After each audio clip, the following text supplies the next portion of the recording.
আমাদের রাজ্যের একটি পৌরাণিক কাহিনী অনুসারে দেবী দুর্গা রামায়ণের সাথে সংযুক্ত, যেখানে রামের স্ত্রী সীতাকে রাবণ অপহরণ করে নেয়। রাম তখন সীতার মুক্তির জন্য রাবণের বিরুদ্ধে যুদ্ধ ঘোষণা করেন এবং সফল হন। এটি একটি পার্সপেক্টিভ। অন্য পার্সপেক্টিভে বলা হচ্ছে অকাল বোধনের পৌরাণিক কাহিনী, যার অর্থ অসময়ে জাগরণ। 14 শতকের বাঙালি কবি কৃত্তিবাসের মহাকাব্যে এটি উপস্থিত। এইখানে রাম রাবণ এবং তার ভাই কুম্ভকর্ণকে পরাস্ত করতে ব্যর্থ হন। তখন দেবী দুর্গার কাছে ঐশ্বরিক প্রার্থনা করেন রাম। 108টি পদ্মফুল সংগ্রহ করতে না পারলেও 160টি খুঁজে পান। কিন্তু যখন হারিয়ে যাওয়া একটি ফুলের বদলে নিজের চোখ উপড়ে ফেলতে যাচ্ছিল রাম, তখন স্বয়ং দেবী দুর্গা উপস্থিত হন এবং বলেন তিনি রামের ভক্তির পরীক্ষা নিচ্ছিলেন। ফুলটি তিনিই লুকিয়ে রেখেছিলেন।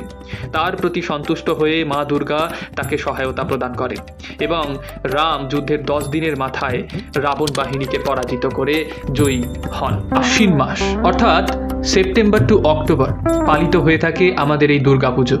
বাংলা সহ অন্যান্য অঞ্চলে দশরা এবং নবরাত্রি রূপে মা দুর্গা পূজিত হন। আজ আমরা সেই দেবী দুর্গার আরাধনার প্রাককালে দাঁড়িয়ে আছি। কথিত আছে শুরুতে দুর্গা আরাধনা দিনাজপুর বা মালদহের জমিদাররা করেছিলেন। যাই হোক, ইতিহাস বলছে প্রথম দুর্গাপূজা কিন্তু মহারাজা কৃষ্ণচন্দ্রের পূর্বপুরুষ ভবানন্দের দ্বারা 1606 সালে নদিয়ায় হয়েছিল।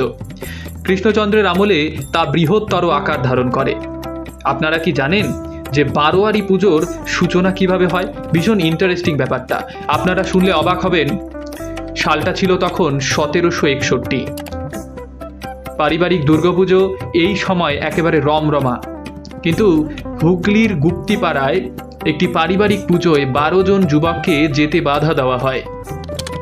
তারা অভিমানে একটি 12 জন সদস্যের কমিটি গঠন করেন এবং সেই কমিটি চাঁদা সংগ্রহের মধ্য দিয়ে সার্বজনীন দুর্গাপূজার আয়োজন করেন। আচ্ছা, আমরা মা দুর্গার মহাষষ্ঠী থেকে দশমী পর্যন্ত আসলে কি করি? মহাষষ্ঠীতে দেবী দুর্গা তার সন্তানদের নিয়ে পৃথিবীতে আসে এবং দশমী অশ্রু সহকারে আমরা মাকে বিদায় দিই। এর মাঝের দিনগুলোতে সন্ধি পুজো, কুমারী পুজো, অঞ্জলি, ভোগ বিতরণ, আরও কত কি হয়। এই পুজোকে কেন্দ্র করে হওয়া বিরাট বাজার।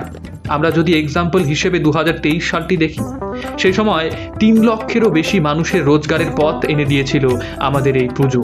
যদি আপনার এতটুকুও ভিডিওটি ভালো লেগে থাকে তবে উপহার স্বরূপ একটি সাবস্ক্রাইব এবং লাইক করতে ভুলবেন না। ধন্যবাদ।